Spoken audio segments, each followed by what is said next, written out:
Today we're gonna remake Last Christmas by Wham, and it's gonna sound like this.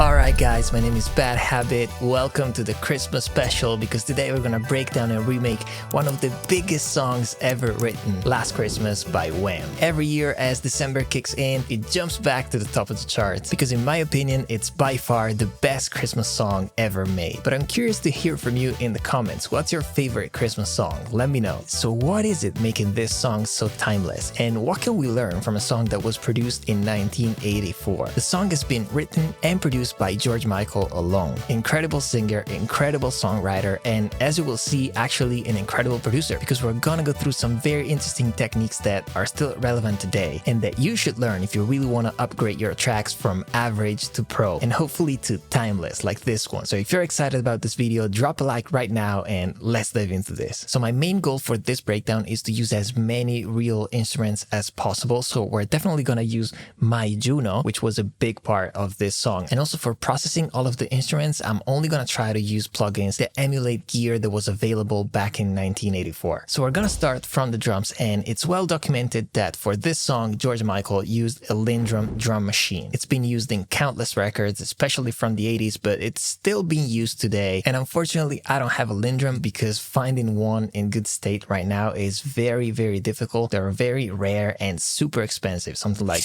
$10,000, maybe more. But I do have the best emulation of the Lindrum that you can possibly find as a plugin, which is this VPROM plugin. And really, I don't know why this is not more popular, because this sounds like nothing else. You can notice it when you start tuning. For example, you tune the snare. Listen. No other plugin can do this. This is absolutely incredible. The pattern of Last Christmas is very, very simple with some minor variations here and there. That's it, like kick, snare with a hi-hat in 8th notes. But I want to record this pattern using machine instead of the keyboard because it just has a better feel, and so I'm going to capture the velocities and the dynamics a little bit better. First thing that I want to do here is quantize this, because as you can see, I haven't played it perfectly on the grid. And the reason why I want to quantize this is because the Lindrum had its own internal sequencer. The drums feel like they're pretty much on the grid. Of course, those old machines were never 100% perfect. So what I want to do is quantize this, but maybe not 100%, 95, very close to perfection, but not perfect. So now one of the key things is trying to find the right tuning for especially the kick and the snare. Something close to this maybe. Kick feels good. Hi-hat a little bit higher. Yeah, cool. And from here, you can also control the length of the hi-hats. I think in this case, it was a little bit longer than that. Something like this. This feels pretty good. So one thing that we got to do right now, very important, that also mimics the way they used to record the Lindrum back in the day, is splitting the outputs, because, you know, it's not very useful to have all in one track, kick, hi-hat, snare, and we're also going to have a little capacitor that we're going to add later. And so we can do it from here. Instead of having a single output, we're going to click this and it's going to turn into multi. So at this point, all we got to do is create new tracks that all have as input track 8, the VPROM. And then on track 9, for example, we're going to have the snare. On track 10, the hi-hat, and so on. Put all of these in input, and now look at this. You know? So let's also add this capacitor so we have it. And like I said, there are a few hi-hat fills, like this one that I just added real quick. And also a bunch of snare fills that go something like... But they always change throughout the track, so I'm going to make sure to keep tweaking them as we go on. But for the first section, it's going to go something like this. Yeah, love this. And it's pretty much it for the drums. We're only missing a crash and a couple of percussions that come in later in the song. So I'm just going to look for a Lindrum crash. Something like this, maybe. Okay. This feels pretty good. So before we get too deep into the production, there's something that I want to talk about. If you Google the BPM of the song, the tempo of the song, some people say it's 107, some people say it's 106, because it's probably somewhere in between 106 and 107. In fact, if I take the song and I just import it into Ableton, Ableton has this warp feature that kind of detects the tempo, and it's pretty good at doing that. And Ableton shows that the tempo is like 106.8, something like that. And why is that? Because the song has been slowed down after being recorded. So as you can see here, we are working at 107, which is probably the closest tempo to the actual record. But if you really want to nail this breakdown, we probably have to record everything at a slightly faster tempo, and then at the end of the song, we're going to slow it down like they did. And they probably did it because either the song felt a little bit too fast, or maybe because by slowing it down, they also brought down the pitch of the song a little bit. And when that happens, also the emotion of the song changes. And of course, you should know this, tempo and pitch are strictly related. I'm going to explain this better at the end of the video when we're actually going to do this. But for now, trust me, we're going to record everything at 109. And once I show you this little trick, you're going to want to use it all the time. So make sure to stick around for that. So going back to our drums, one thing that I absolutely want to do is put an SSL channel strip on each one of these drum tracks. Because if you really want to mimic the behavior of a Lindrum being recorded in 1984, you got to think that all of the channels of a Lindrum, like the kick, the snare, the hat, the cabasa, were going individually into an SSL console, which was most likely the console being used at the studios where Wham were recording in 1984. So now I have this plugin on the kick, and this is emulating exactly what would happen back then when the kick was going into the SSL. Basically, it was hitting the SSL and you could control the gain in input. And so I'm going to boost this a little bit, because one of the cool things about having the Lindrum going into the console is that the console gave warmth to the sound. And so that's what I want to do right now. I want to boost a little bit this, keeping the analog active, which is going to help adding that analog flavor, you know. And I'm going to bring down the output because I don't want to clip. So at this point, what they probably did was applying a touch of compression and maybe some EQ, 2.5 ratio. And as I increase the threshold, you can see the amount of compression here. I don't want anything crazy, maybe something between like 3 and 4 dBs. And then EQ, I'm just gonna add a touch of low end, maybe a couple dBs, and also some top end, because I really love the sound of that top of the Lindrum kick. It's what makes it super recognizable, you know? Something like this, I'm happy with this. And so I want to do something similar for the snare, the hat, the cabasa, just to mimic all of these instruments going separately into the SSL console. I feel like the sound of the Lindrum snare is such an important sound for the 80s in general, especially with the EQ. I kind of changed the sound of it a little bit, applied some compression. So without it, it was sounding like this. And now it's like bigger, fuller. It's like the classic, you know, 80s snare. I love this. And for the hat, pretty much the same thing. I just wanted to make this sound a little bit thinner. Without it, it was sounding like this. Very dark, you know, fuller. But now, very thin instead. And the last thing that I'm going to do on these drums for now is panning the hat pretty hard.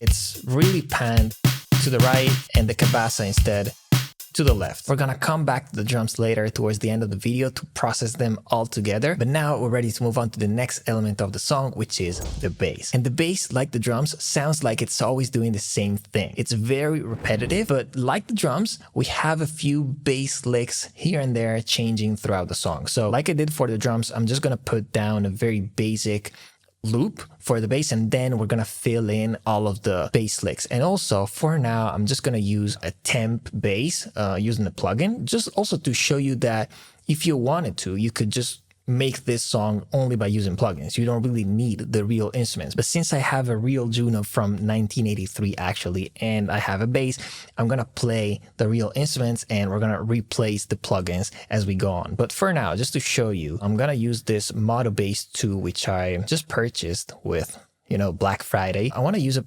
precision bass, probably from the 70s.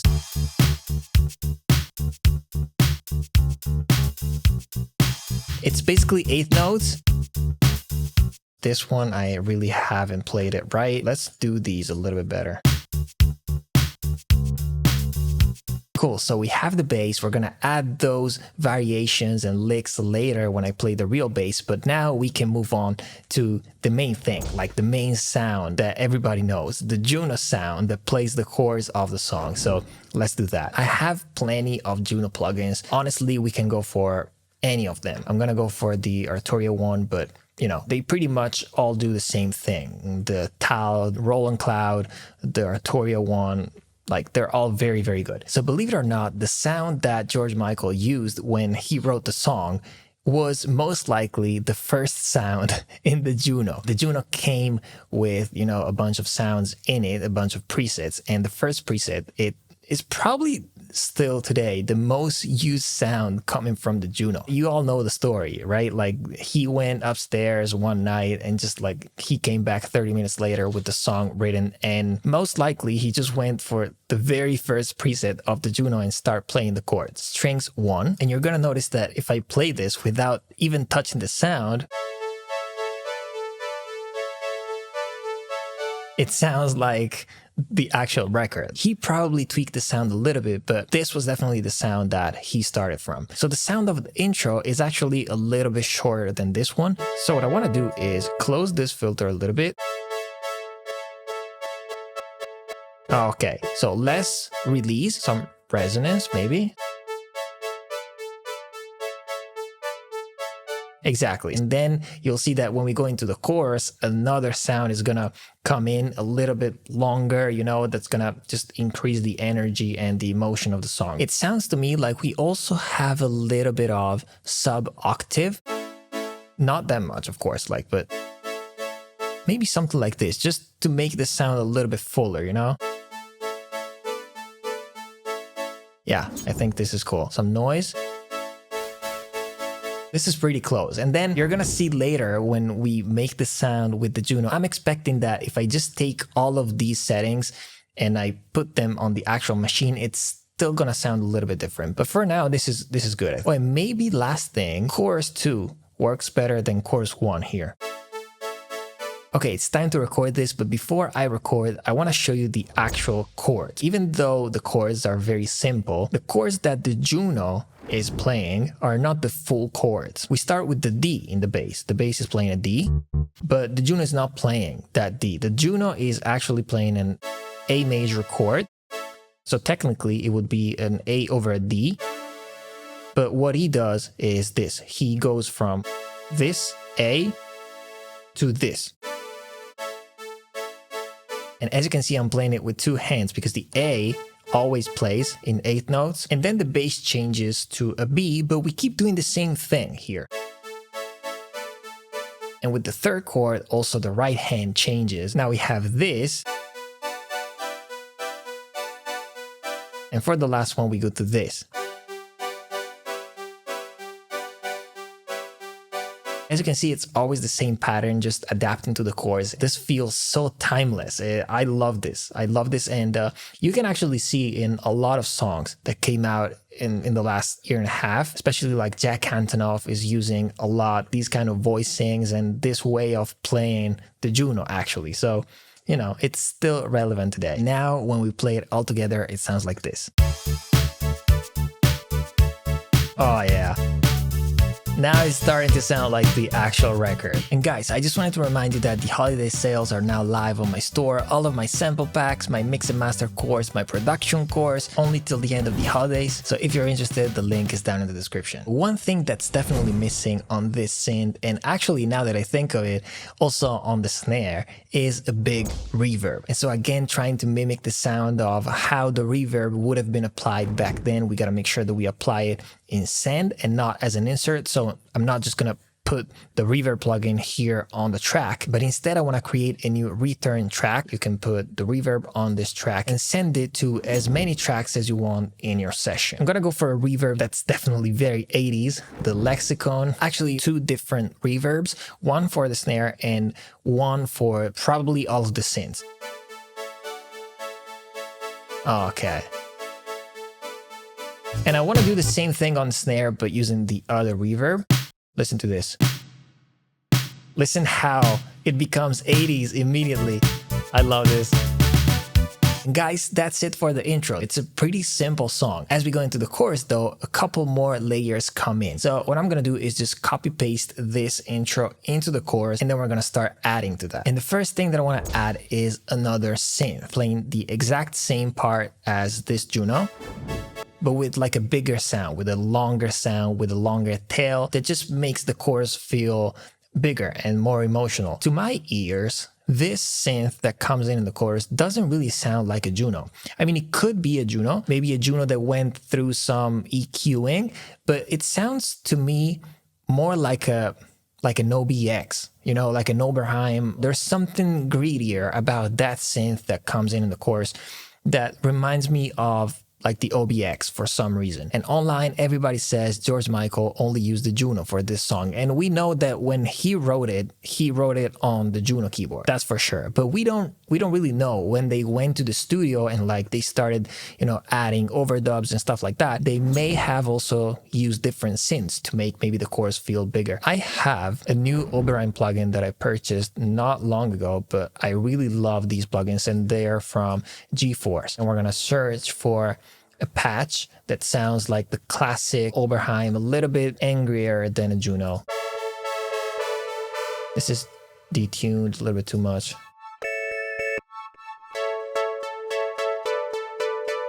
Okay, I think this is a good starting point.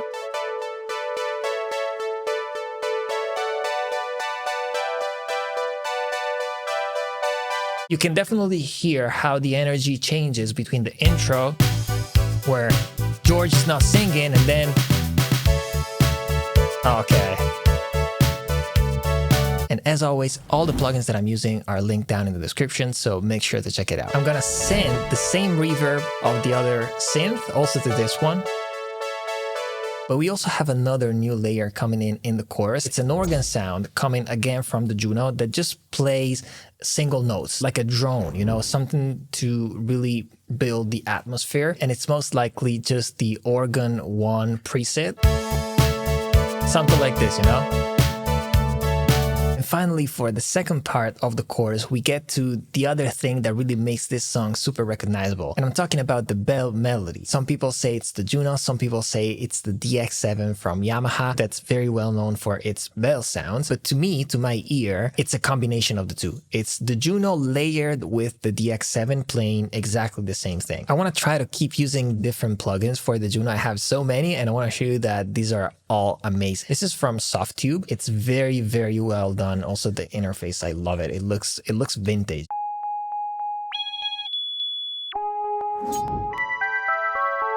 You know, like these bells already sound pretty much like the ones on the record.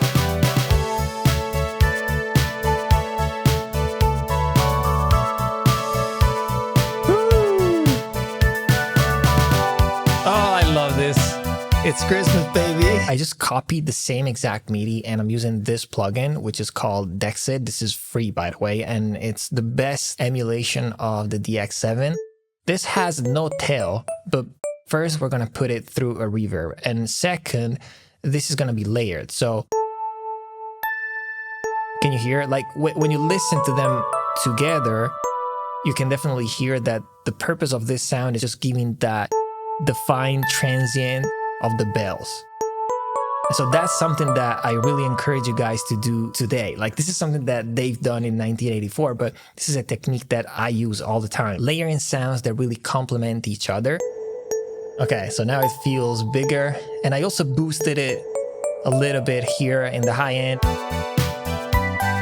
Oh my God, this sounds insane. This sounds exactly like the original record. I love this. If you're enjoying this so far, make sure to drop a like and subscribe to the channel, guys, because I'm on a mission to 100,000 subscribers. And we're getting closer, but I'm gonna need your help so that these videos can be shown to as many people as possible. This is almost perfect, but I'm also hearing a little bit of delay applied to these bells. And if I'm thinking of a delay that was popular around those years, it's definitely the tape echo.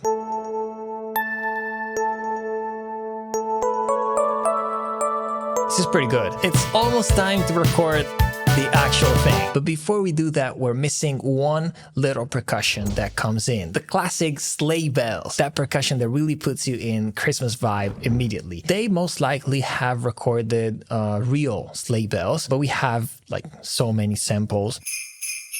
Okay, this is probably better.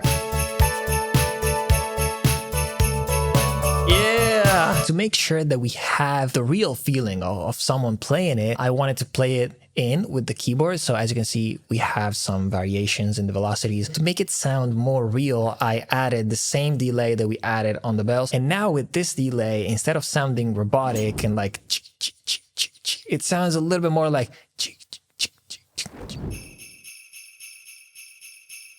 especially if you listen to it together with the rest.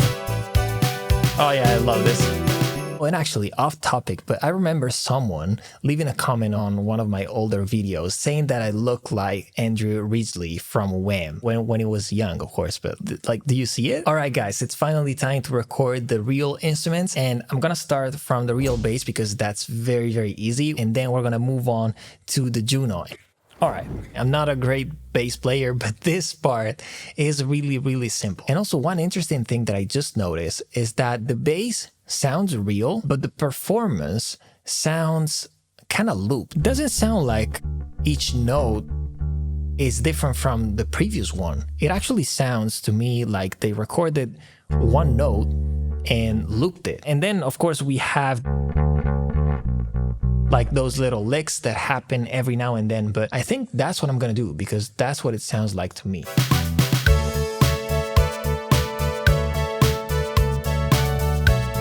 It sounds like they did something like this because the bass always sounds the same. So now it sounds like this. Then I added a bunch of these licks. I actually missed one because at the end of the chorus, it does something different.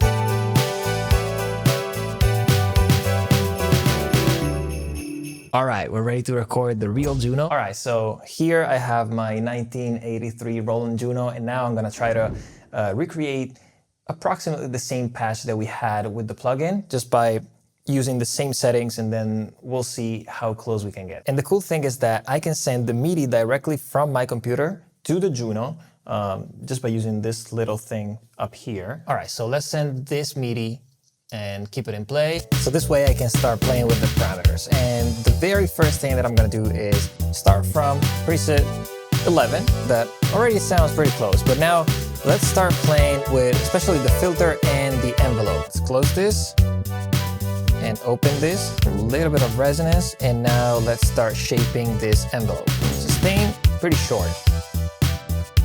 Some decay and some release. But now let's add some attack. Oh yeah. Let's not forget about the sub octave. Pretty good. This is already making the sound fuller. Some noise.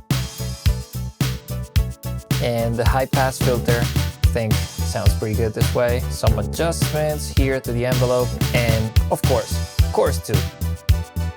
I would try to come in a little bit hotter. And now maybe a bit shorter. Okay.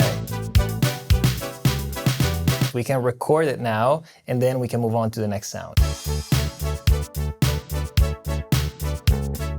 And now for the next sound, super easy, organ 1, which is patch number 14. So we can simply record the drone sound that goes like this. But instead, to create that bell sound, it's a little bit more complicated. They may have started from preset 15, which is again another organ sound.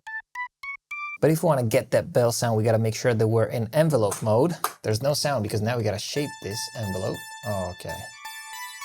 Okay, but now let's close this filter. Yeah, that's pretty close. Oh, wow. This is almost the same sound. Okay, amazing. I think we got pretty close, so now let's go back to the computer. So now I have my Juno recorded.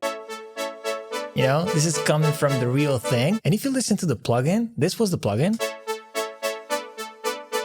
And this is my Juno.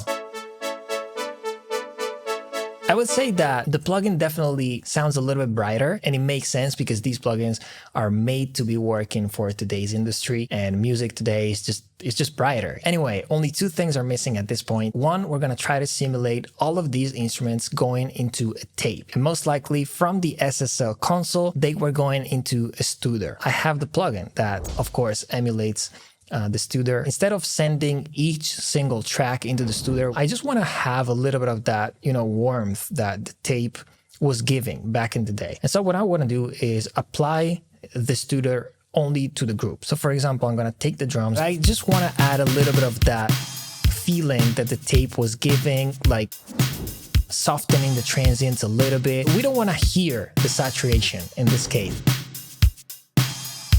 Also, it controls the drums a little bit more. The natural compression coming from the tape. And I think I'm going to do something similar for at least the major groups like the real Juno. Oh, this is interesting. This adds a little bit of bite to the sound. And remember, after recording all of this to tape, they would go back to the SSL console to apply a little bit of glue. And so we can do this by putting on our master a little bit of SSL compression, something light, a couple dBs, something like this. And now some final tape, because, after gluing everything together, after mixing the whole thing together, they would go back to tape for the final pass. Let's use satin this time. Maybe this one. Let's push it a little bit. This is bringing it all together, the drums, the synths, it's like gluing the whole thing together. And usually I would say, that's it, we're done, guys. But this time, there's one more thing that I want to show you, the thing that I promised you at the very beginning. So to recap, most likely what they've done is, while going through the tape, they slowed down the tape, either because the track was feeling too fast, or maybe because they just wanted to change the pitch, bring it down a little bit, and make the song more emotional. So the best way to replicate this is bounce this whole thing, and then slowing down what we have. So first of all, let's bounce this. And now I'm going to import the track in a blank session. So our track sounds like this now. Okay, 109 BPM, exactly the same way we've produced it. But if I put this in repitch and I start playing with the tempo, look at what happens. Okay, can you hear? I brought it down to 100, the song got way slower, but it was also pitched down a lot, because pitch and tempo are strictly related. If you speed up a song, it's gonna pitch up. If you slow down a song, it's gonna pitch down. And the same way, if I unwarp this and instead of playing with the tempo, now I play with the pitch, listen, I pitch it down and the song becomes slower. I pitch it up and the song becomes faster. So what they've done basically is they went down around 35 cents. And so the song actually sounds like this in the record. This is the exact pitch of the original record.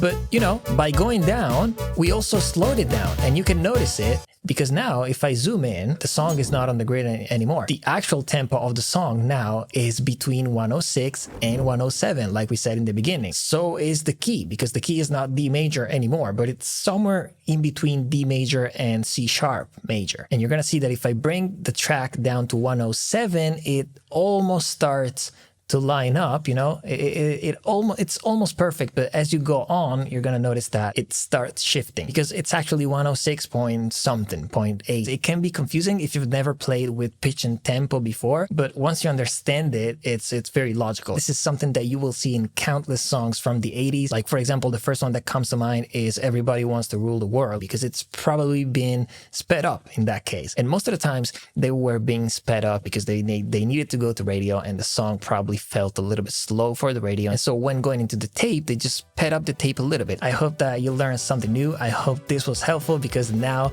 that's it, guys. This is Last Christmas by Wham. I'm so happy about how this came out, and it's very cool to break down a song from 40 years ago. That's absolutely insane to even say. As you can see, like so many of these techniques, we still use them today. If you have any requests for future breakdowns, let me know in the comments below, because this was the final remake of the year. I really hope you enjoyed it. Make sure to like the video, subscribe to the channel if you haven't already. It's so easy for you, but it's so important for me. So happy holidays, everybody. Thank you so much for watching, and I'll see you next year.